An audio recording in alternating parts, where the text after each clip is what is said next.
Chinese warship came within 150 yards, 137 meters, of a U.S. destroyer in the Taiwan Strait in an unsafe manner, U.S. military officials said.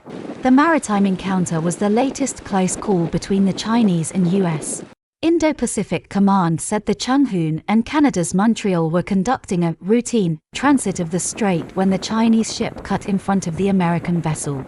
On May 26, a Chinese fighter jet carried out an unnecessarily aggressive maneuver near a U.S. military plane over the South China Sea in international airspace.